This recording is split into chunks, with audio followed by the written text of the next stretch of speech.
Hola, hi, hello. I'm Alexa from Eat Off Art, and today I wanted to share a recipe with you. So whether you are watching this in the morning, the afternoon, or the evening, this is a recipe you can have for breakfast, for lunch, or for dinner. So hopefully it will inspire someone to eat something a little different, be a little more adventurous when you go shopping as well as when you're cooking.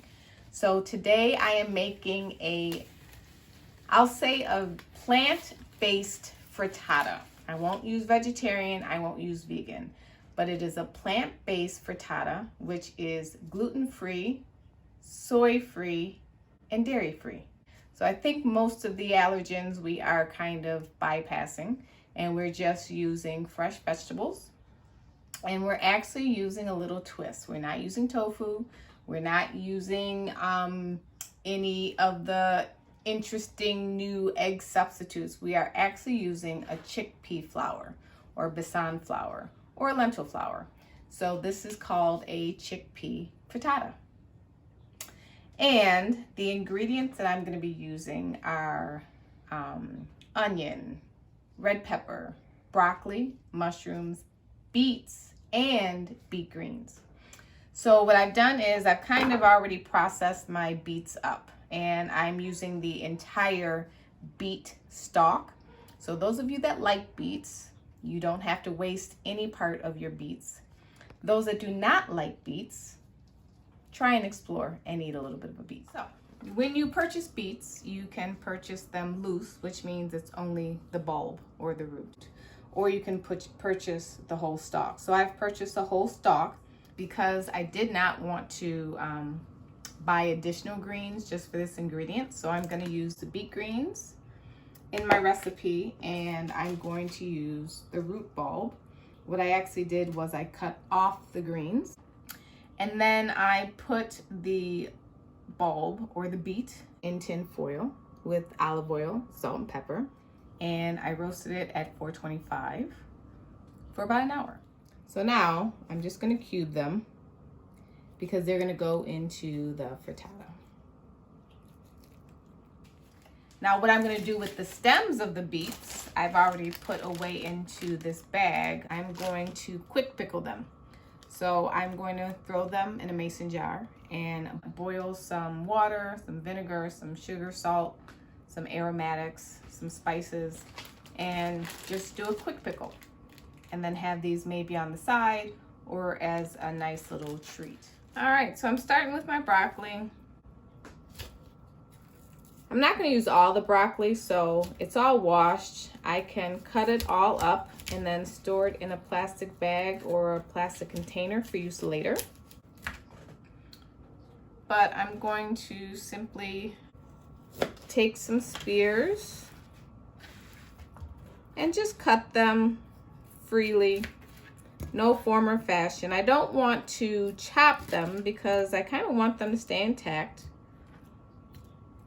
So I'm simply going to cut them in half or quarter them depending upon the size. So cutting my pepper, easy way to cut it, kind of easy way to cut it. I keep all the seeds intact.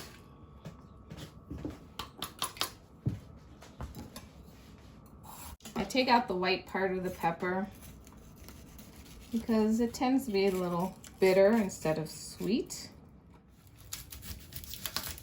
So onion, I've always enjoyed cutting onion, but onion is going to be definitely an aromatic that is going to give your food a good layer of flavor, especially the way we're going to caramelize the onion.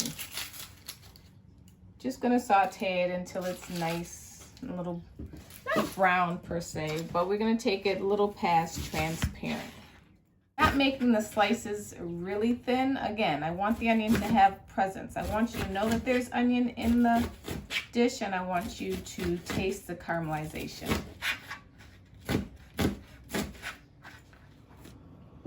So we are going to make our batter or our base for our frittata. And again, we are not using eggs, we are not using tofu, we are not using soy. We're actually using chickpea flour. This is Basan gram flour. You can also use garbanzo bean flour that you get from Red Bob's Mill, or you can use probably a lentil flour or something that is a mixture of chickpea and lentil. But this is Basan gram flour, which is simply chickpea flour. And this I get from Super Bazaar or any of the Indian grocers. And I get that right from their flour section. So we need 2 cups of Basan flour. This one, I'm just gonna get 2 cups of flour.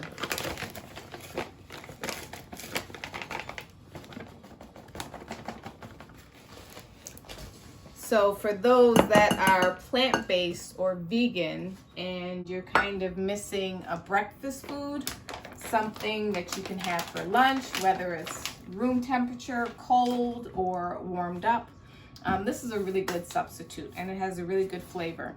And we're going to do a little trick that kind of gives it a little bit of that egg flavor, but not too pronounced or anything. So I'm going to add some salt.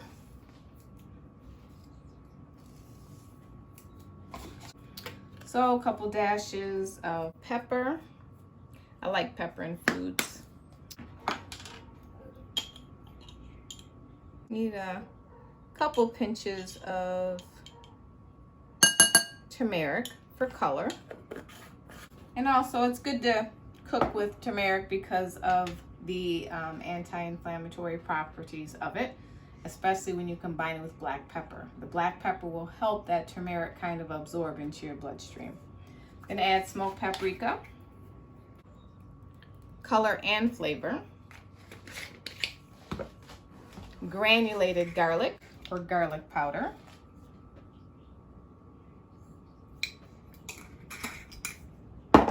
and this is kind of that special seasoning.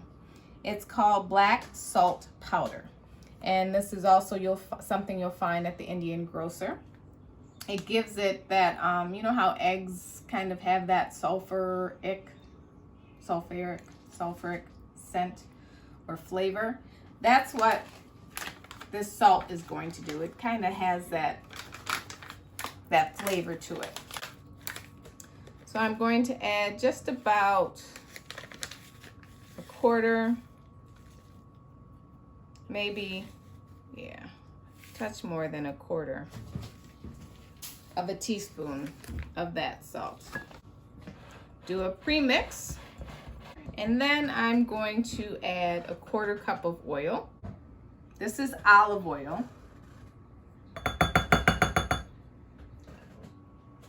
And now this is 2.5 cups of water. I'm going to gradually add this. Gradually, because I want to make sure that there are no lumps. I want to make sure that the batter is smooth. And I want to incorporate the water gradually. It's going to be almost like a bit thinner than a crepe batter, because what's going to happen is this chickpea flour is going to bake and thicken right around the vegetables. All right, our batter is done, and we're gonna let that sit while we saute or fry up our vegetables. Starting with my mushrooms. I'm using shiitake mushrooms for this dish, and cooking more than what I need because I'm probably gonna use some for pizza later on. When you cook your mushrooms, you don't want to overcrowd your pan. You want high heat. You want fat. So either butter or plant-based margarine or olive oil. When you cook your mushrooms, when you saute them, you do not want to add salt. You just want to fry the mushrooms, saute the mushrooms, and then season them when they're done. because the salt is going to make too much moisture release from the mushrooms, and they're going to have a not pleasant mouthfeel to them. You can always kind of correct it, but I like to just get in, fry them up really nice, golden brown, and then be done with them, season them afterwards. So the shiitakes I'm using because shiitakes are very reminiscent of kind of like that meat texture. So it gives you that, that chewy flavor as if you had chicken or ham or something in a frittata. So that mushroom is going to give you that kind of like mouthfeel. So I've just finished my mushrooms, and now I am sauteing my broccoli.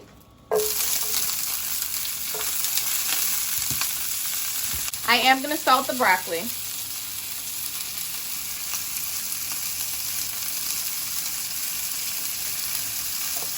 And put a little bit of pepper on it. I like getting a char on my broccoli, so I will, do the high heat just to get that nice caramelization right on the tip or on the stalk of the broccoli. Still not overcrowding my pan because I don't want my vegetables to steam.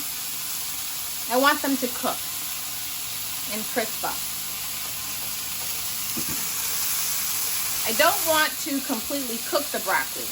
I just want it to get brown because the frittata is still going to go back into the oven after I finish cooking it. So if you notice, there are some brown bits on my broccoli. So I got a nice little char in there. So broccoli is complete. Next, saute some peppers.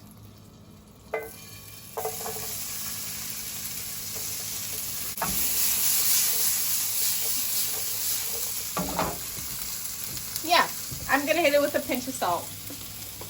When you're cooking, it's always good to season all of your ingredients individually, whether they're the same seasonings or different seasonings, because you want to make sure that that flavor is throughout. You don't want to bite something and it doesn't have much seasoning to it. It obviously is going to have its natural flavor or its natural state, but you still want to give it a little bit extra punch.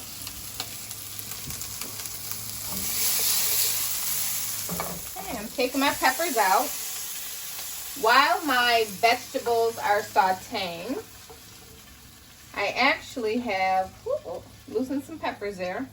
I actually have my oven preheating to lost another pepper. My oven is preheating to 400 degrees. Onions are going in. When I saute my onions, I always add salt. Some chefs do not. I mean, I just think it helps break down the onion a little more, and also helps with the flavor. I don't know. I'm sure somebody out there doesn't, have the same practices, but I always salt my onions. I'm going to add in a dash of crushed red pepper. Give it a little unsuspecting heat. Garlic powder. And to the onions, I am going to add a bit of the smoked paprika. Smoked paprika is very sweet.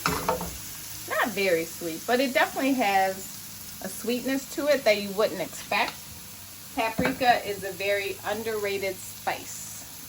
It enhances a lot of your cooking and a lot of your seasoning. So if you were to use paprika a little more, I don't know, you'd find that your dishes are definitely elevated. All right, now the last vegetable I have to cook are my beet greens. Beet greens are actually really healthy, really good for you. You can juice them, you can saute them, treat them the same way you would kale or collard greens or turnip greens or anything like that. I washed these last night and I chopped them up. So to store them, I just put them in a plastic container with a paper towel on the bottom and on top to absorb any moisture so they wouldn't wilt and become waterlogged. they stay beautiful, nice and green. So when I'm making this, it all depends upon who I'm making this for in terms of how I arrange it. If I'm just making it for myself, I would have cooked the onions, added the greens, and then piled everything on top and just made it look like whatever. But the fun thing about the frittata is that you can make the presentation beautiful and artistic simply by arranging your vegetables a particular way. So I'm going to attempt to do that for this video and see how it turns out. So I just want to wilt the greens. They don't take long. It's almost like chard, so they cook up really quickly. Same amount of time as chard or spinach. All right, now I am ready to assemble everything. I am going to oil my pan because I don't want the batter to stick to it in any weird spots. I want to make sure that everything is coated, even though I'm using a non-stick pan.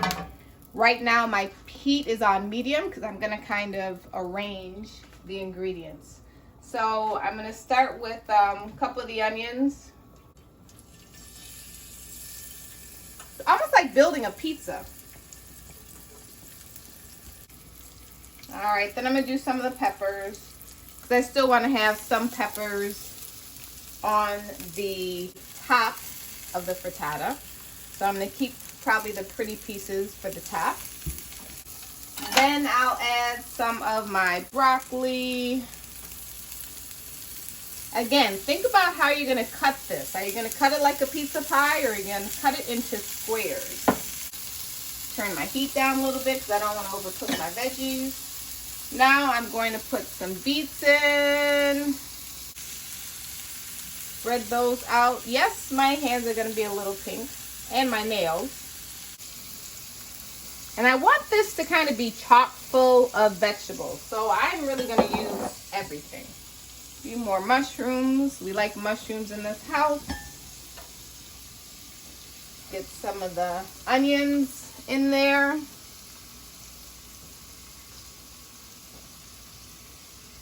Careful if your ingredients are still hot. Adding my beet greens.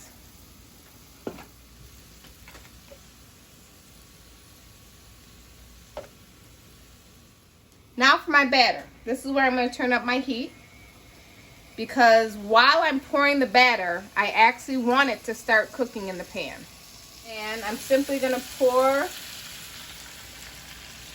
over all those vegetables. I get to do my final arrangements. See where I'm missing some greens. Because I'm going to be putting this frittata into the oven, there are going to be some opportunities for some extra caramelization of vegetables. Just use up all the mushrooms. That was actually, I think, about, a club pack of the shiitake mushrooms. So, like I said, we like mushrooms. And this is going to be a really good dish for lunch, dinner, or even breakfast. We don't eat breakfast early in the morning. So now make sure all of your vegetables are touching the batter. It's going to be your glue for everything. So you can make it look pretty, but make sure it makes sense. Now, if you look around the edges of my pan, it's starting to form a little bit of a crust. And that's what I want. That's how I know that it's just about ready to pop into the oven. See that little crust form right there? That's what I want. And that's when I know it is time to pop in the oven. So I make an extra last effort to make sure every vegetable has contact with that batter. At this point, you could also sprinkle a few extra herbs on top. Maybe I'll do an extra little, no, I'll wait until the end. You can, if you had dill, you could add a little bit of dill or something like that. But now I'm gonna pop it in the oven.